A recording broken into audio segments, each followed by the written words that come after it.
পশ্চিমবঙ্গ মধ্যশিক্ষা পর্ষদের নবম শ্রেণীর ইতিহাস বিষয়ে আজকের আলোচিত অধ্যায় ফরাসি বিপ্লবের কয়েকটি দিক। এই ফরাসি বিপ্লবের কয়েকটি দিক অধ্যায় থেকে আমি তোমাদের আজকে তৃতীয় পর্বের অংশ নিয়ে আলোচনা করব। এর আগে দুটি পর্বের অংশে আমি যে বিষয়গুলো নিয়ে আলোচনা করেছিলাম, আজকে ঠিক তারপর থেকেই গুরুত্বপূর্ণ অংশগুলো নিয়ে আলোচনা শুরু করব। প্রথমেই আজকের যে বিষয়টা নিয়ে আলোচনা শুরু করব সেটি হলো civil constitution of the clergy. এই জিনিসটা ঠিক কি?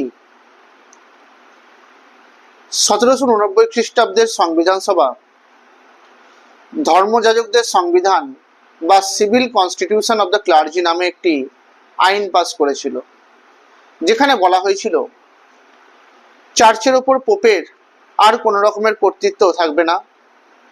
চার্চ রাষ্ট্রের একটি দপ্তর হিসেবে কাজ করবে।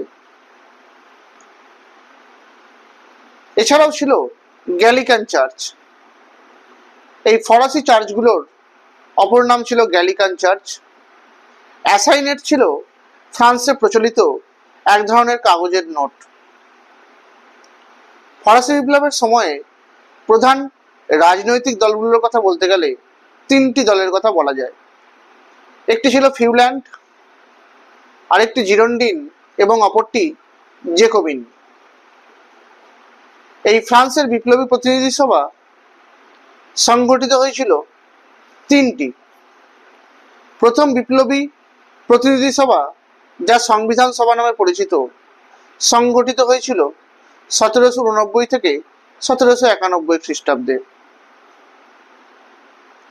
দ্বিতীয় বিপ্লবী প্রতিনিধি সভা, যা পরিচিত আইনসভা নামে, এটি সংগঠিত হয়েছিল 1791 থেকে 1792 খ্রিস্টাব্দে।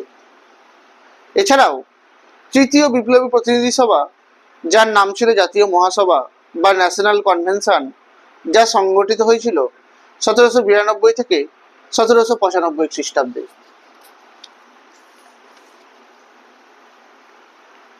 ফ্রান্সের নতুন আইনসভা সংগঠিত হয়েছিল 1 অক্টোবর 1791 খ্রিস্টাব্দে এবং এর কার্যকাল ছিল 23 সেপ্টেম্বর 1792 খ্রিস্টাব্দ পর্যন্ত। এই নতুন সংবিধান সভার প্রথম অধিবেশন বসেছিল 1 অক্টোবর 1791 খ্রিস্টাব্দে।